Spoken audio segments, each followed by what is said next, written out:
Magandang araw sa mga kaibigan ko sa kalusugan. Binabati po kita kaibigan kung napapanood mo na ang video ito. Ito po yung karugtong or part 2 nung nauna ko pong pinalabas or nauna nating videos about po doon sa gamutan sa bato sa abdo. Kung yung una ay surgical management, ito naman po ay yung medical management. Ibig sabihin, ito po yung mga kaparaanan na pwede pong matunaw yung ating mga bato sa abdo sa pamamagitan ng pag-inom ng tableta lamang. Ako nga pala ulit, ang iyong doktor, Dr. Bernal.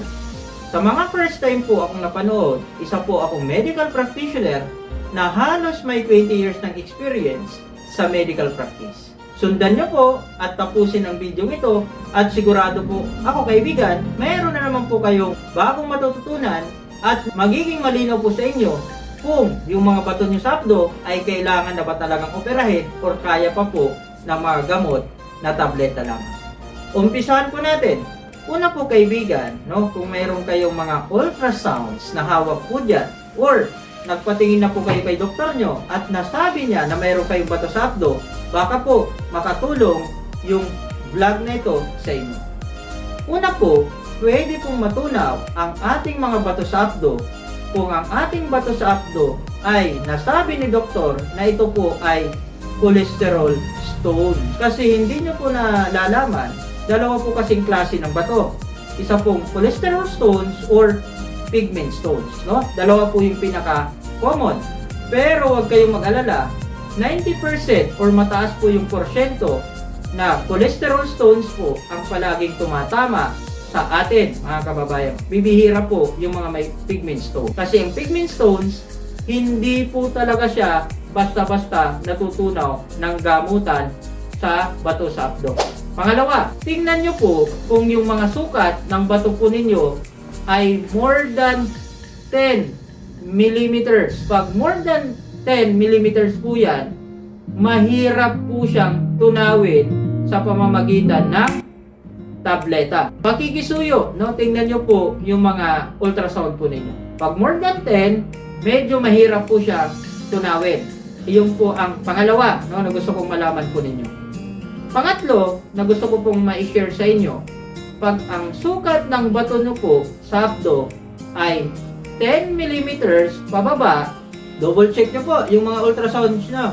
Pag 10 millimeters pababa, may 50% yung chances na matunaw sa loob po ng 6 na buwan hanggang 2 taong gamutan sa pamamagitan ng mga tableta. Isipin nyo nga po yun, 2 years halos iinom ka at 50% lamang yung chances na matunaw.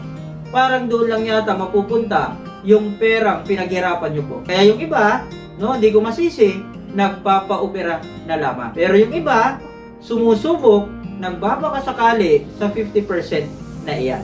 Pangatlo, pangatlong gusto kong ma-share sa inyo. Dito po, medyo matutuwa kayo. Pag ang sukat ng bato po ninyo ay less than 5 millimeters, kayang-kaya po siya madurog ng mga tableta.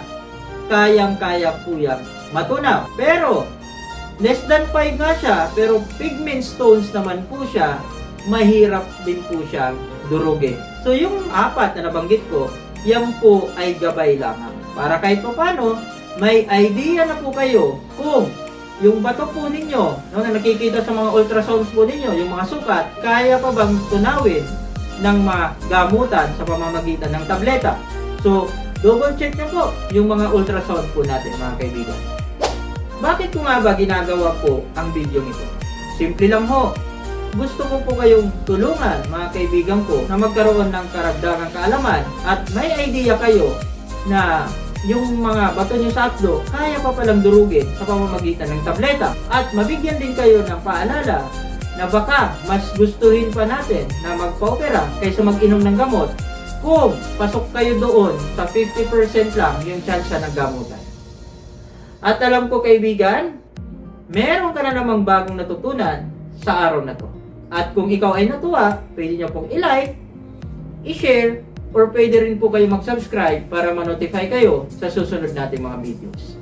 Ako nga pala ulit, ang iyong doktor, Dr. Bernal, na nag-iiwan ng katagang ang kalusugan ay walang silbi pag tayo po ay salat sa kaalaman.